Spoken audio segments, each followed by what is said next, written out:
Estamos iniciando mais uma edição do programa Descobrindo o Espiritismo pela USE Intermunicipal de Ourinhos.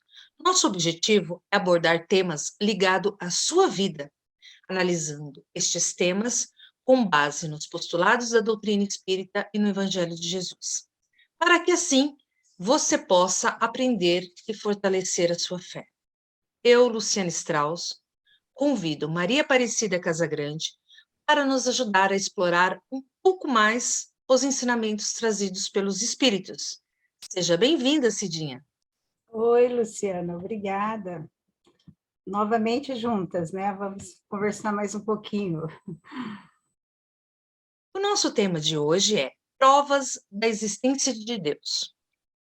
Cidinha, a primeira pergunta: existe prova da existência de Deus? Quando a gente vai falar sobre isso, temos que refletir alguns pontos importantes. Tudo que existe tem uma causa. O efeito, ele nunca é superior à causa. E todo efeito inteligente, ele tem uma causa inteligente. Se a gente aplicar essas proposições evidentes, ou como disse Kardec lá, os espíritos axiomas, ao exame do universo, as coisas, os seres, os mundos que constituem o universo, tudo isso que existe é um efeito, consequência de uma causa. Então, a essa causa de tudo que existe, a gente chama Deus. Então, nós, nesse pensamento, nessa reflexão que os espíritos nos trouxeram, realmente, a gente vai sempre entender que há um Criador antes, e se denomina ele de Deus, então. Teria o universo se formado por acaso? Aí também a gente tem que fazer uns questionamentos aí junto com isso, para a gente poder formular, né? Se teria sido por acaso que os elementos que formam o universo tomaram certo rumo, se juntaram, né, tomando impulso, direção para dar início à formação de tudo, e se for dessa forma, de onde que eles teriam vindo esses elementos iniciais para que o acaso lhe desse impulso e direção depois? E ainda, refletindo mais, como poderia o acaso, que pela própria definição não é inteligente, produzir um efeito inteligente, como o universo demonstra ser em toda a sua organização? Não há acaso no universo. Nele, tudo obedece a leis. A vida material, ela é regida por leis físicas e a vida do espírito por leis morais. Tem um pensamento de um poeta francês, Théophile Gautier, que eu acho bonito. Ele escreveu assim, ele disse isso: o acaso é, talvez, o pseudônimo de Deus quando não deseja assinar a obra. Olha que lindo isso. Muito bonito. A terceira questão é: a natureza criou a si mesma? Se a gente vai atribuir para as propriedades íntimas, né, da matéria, a formação primária das coisas, seria, mais uma vez, tomar o efeito pela causa, pois as propriedades da matéria, que contém a matéria, são em si mesmo um efeito, que deve ter uma causa, e nós, nesse voltar, estamos nós novamente lá, que a natureza não criou a si mesma, né? É Deus que criou. Então, Voltaire também, um filósofo francês também, ele disse à sua época: o mundo me intriga. Eu não posso imaginar que este relógio exista e não haja um relojoeiro, né? Quando ele pensava no mundo, no universo. De fato, quando a gente pensa a presença de um relógio com o seu maquinismo, ele atesta a existência de uma inteligência que foi capaz de conceber essa máquina, montá-la e colocá-la em funcionamento. Então, quando pensamos no universo, ele pode ser comparado ao imenso maquinismo e à sua natureza, ordem e harmonia do universo, elas estão atestando que existe um Criador inteligente, de uma inteligência que é superior a qualquer outra que conheçamos, já que o próprio ser humano, que é o ápice da inteligência na Terra, é ele mesmo uma criatura efeito desse Criador, porque quem nos criou foi Deus. E o ser humano não tem a mesma capacidade de Deus, não é capaz de criar como ele o faz. A próxima questão. Qual a definição espírita de Deus? A definição espírita ela é a mais simples, sucinta, singela e profunda definição que, por enquanto, nós podemos formular e entender a respeito do Criador. Está a resposta da primeira questão de O Livro dos Espíritos, quando Kardec questiona os espíritos superiores, o que é Deus? E eles responderam, Deus é a inteligência suprema, a causa primária de todas as coisas. Assim, dessa forma bem pequenininha e simples. E agora uma questão bem intrigante, assim, que podemos ver Deus? É, que bom se a gente conseguisse já vê-lo, né? Mas ainda estamos um pouco distante. Então, vamos ver algumas ponderações, alguns ensinamentos, né?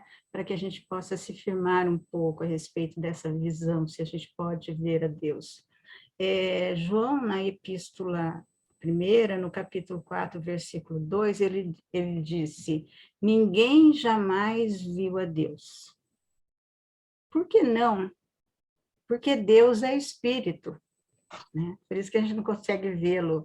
Assim ensinou Jesus a mulher samaritana, ainda em João capítulo 4, versículo 24.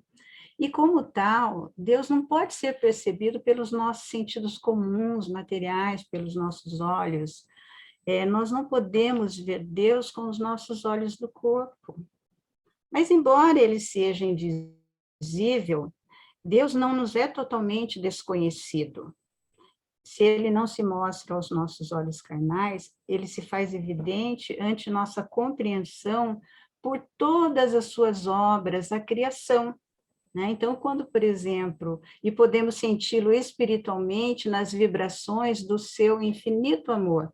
Então, quando, por exemplo, a gente não consegue ver, né, Deus com os nossos olhos do corpo, mas quem é que não consegue sentir Deus quando nós nos sentamos embaixo de uma árvore frondosa, olhamos para o céu, sentimos a brisa, o vento, toda a natureza?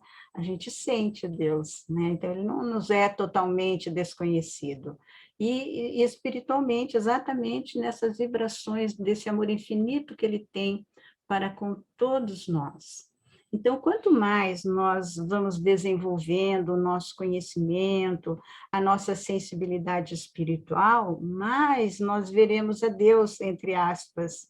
Por quê? Porque haveremos de perceber mais, entender mais e sentir a sua divina presença e ação em tudo que existe, em tudo que acontece. Então, quanto mais nós vamos nos desenvolvendo, nós vamos percebendo isso e sentindo, se essa seria uma visão de Deus. E Jesus também já nos deixou dito à época, bem-aventurados os puros de coração, porque verão a Deus. Então, realmente, nós sentimos Deus através do coração, dos bons sentimentos. Os espíritos altamente evoluídos, eles já veem Deus de modo mais perfeito e podem nos fazer revelações a respeito do Criador, sempre, porém, dentro do que já possamos entender e sentir. É verdade, os espíritos, quando a gente estuda o livro dos espíritos, que eles estão lá falando, ensinando sobre Deus, já diz que nós ainda não temos condições de entender ou compreender Deus na sua totalidade, porque devido à nossa imperfeição ainda, né? Então, as revelações que eles vão nos fazendo, que vão sendo trazendo para a humanidade, é dentro daquilo que a gente possa compreender e sentir. Então, é lógico que quando nós avançarmos mais, estivermos na nossa perfeição, vamos ter um entendimento diferenciado. E para Moisés, a sua época, né, como é que ele via Deus, como é que ele entendia, né? Então, para Moisés, quando ele presenciava, Moisés foi um médium, né, um médium de efeito físico, então, quando ele presenciava o esplendor das manifestações dos bons espíritos que lhe falavam em nome do Altíssimo, nós sabemos que o Pai Nosso, o Pai Nosso, né, a oração do Pai Nosso, os 10 mandamentos, desculpe, foi realmente Moisés pegou isso mediunicamente, né? Então dá para imaginar a vibração que ele sentia, né? Então observar os mais belos efeitos luminosos que eles produziam, ele sentia-se envolvido nas sublimes vibrações e na grandeza da mensagem que os espíritos superiores lhes davam.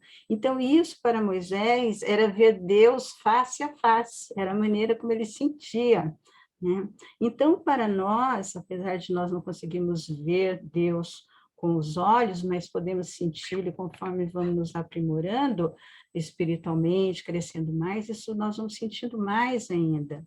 Para nós, então, o importante é que sintamos Deus como nosso Pai Criador, bom e justo, e que esse conhecimento que nós temos de Deus venha nos auxiliar em todos os momentos da nossa vida, ajudando a gente a ter mais fé, força e vontade para agirmos em todas as situações de nossa vida. Então, sentir Deus, estar sempre com Ele, né, em nossos corações, em nossos sentimentos, nas nossas emoções, estar bem ligado, aprimorando a nossa fé, a nossa força e a nossa vontade, vai sempre nos auxiliar e é a maneira como nós, digamos, podemos ver a Deus.